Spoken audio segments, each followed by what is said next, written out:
صادقا في وعوده وفيا بعهوده.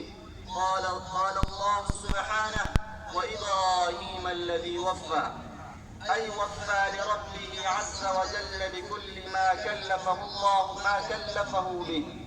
وكان عليه السلام كريم النفس سخي اليد، فقد ذكر لنا القرآن الكريم نموذجا من كرمه وجوده وبذله، فقال تعالى: هل أتاك حديث ضيف إبراهيم المكرمين إذ دخلوا عليه فقالوا سلاما، قال سلام قوم منكرون، فراغ إلى أهله فجاء بعجل سمين فقربه إليهم قال: ألا تأكلون؟ فقد استقبل ضيفانه بوجه بشوش وأجلسهم في أحسن المواضع وألطفها،